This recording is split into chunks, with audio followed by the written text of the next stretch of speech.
We've got to do more on Friday's debate. As you know, myself and Kristen Tate were predicting for, of course, these debates were going to be disastrous. So let's let Kristen take it from here. Yes, I mean, this could have been the most consequential presidential debate in at least modern political history. It's done for Joe Biden. I mean, it could not have been more of a disaster.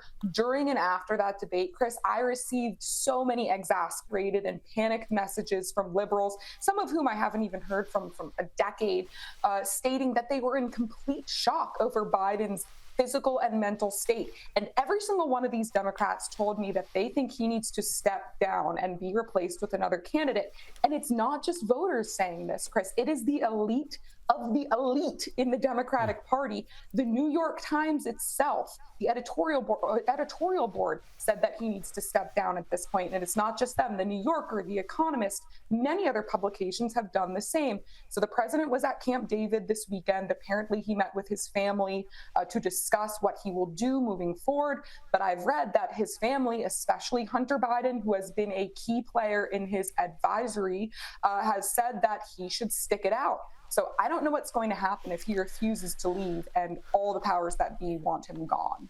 Look, it's extraordinary stuff. And I think, as you say, that editorial board of the New York Times calling for him to stand down as the president, to not seek a second term, is very telling. The New York Times is the Bible of the liberal left in the United States, of course. But I want to talk about a dynamic here that won't be surprising to our viewers, Kristen, but I think it's very important to the dynamic in the United States. And that is, while we've been highlighting for years all the classic examples of where Joe Biden is losing his way and stumbling and bumbling and showing that he's not up to the job, the media, the mainstream media in the US, hasn't really focused on that a lot. So people might have been surprised when they switched on the debate and watched it. They saw stuff like this for perhaps the first time. Making sure that we continue to strengthen our healthcare system, making sure that we're able to make every single solitary person eligible for what I've been able to do with the COVID, with dealing with everything we have to do with, look, if we finally beat Medicare. Thank you, President Biden. Completely lost, Kristen, completely confused and nowhere to hide, and no media manipulation able to draw attention away from it.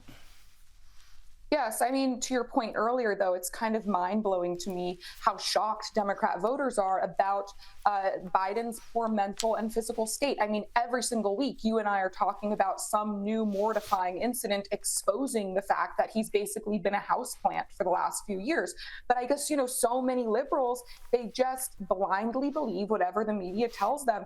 And the media and the Democrats, they thought that they could control reality by controlling the narrative. They do this with everything. They do this with the open border, which they tell us is secure.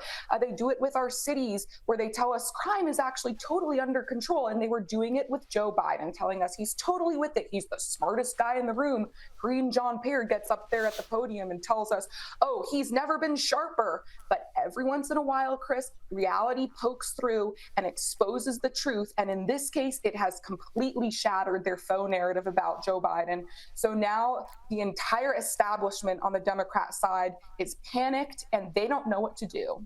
Absolutely. Now, I think one of the aspects of the debate that hasn't got enough attention is that Donald Trump was a little bit more disciplined than we're used to seeing him. I mean, it was a weird debate in many ways. There's lots of Trumpisms in there, but he didn't go over the top. And that allowed him to have that contrast, the focus to fall onto Joe Biden. And I want to just play this clip because this just showed the gentlest little niggle where Donald Trump was pointing out to the whole audience, the whole of the US and indeed the free world, what was going on here.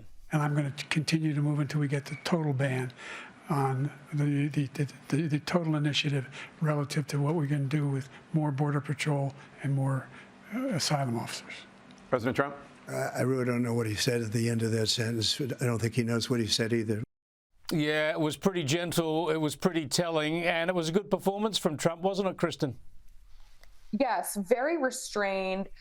He did have some great moments in there, but overall, kind of a boring debate performance. But that was what was so key about it. If this election is a referendum on Trump, Trump loses. If it's a referendum on Joe Biden, Biden loses. And because we're all talking about Joe Biden, it's kind of becoming a referendum on him. Nobody's really talking about Trump. He was very restrained, and he kind of let Joe Biden expose himself for how weak he is, both physically and mentally. Well, let's go back to the ramifications from all this. And first up, I want to show what Joe Biden had to say about the debate the following day. This is pretty telling too. I don't walk as easy as I used to. I don't speak as smoothly as I used to. I don't debate as well as I used to. But I know what I do know. I know how to tell the truth. Yeah, there you go. The president basically having to admit his own problems. He says he knows what he does know, which is probably not difficult because it's not looking like very much these days. And then we had I suppose, the humiliation really of seeing Jill Biden, his wife, having to speak for him. Have a look. Joe, you did such a great job. You answered every question. You knew all the Yeah, it's a bad look, isn't it, Kristen? And she's revving up the crowd, and he's just sort of standing there frozen with his mouth agape.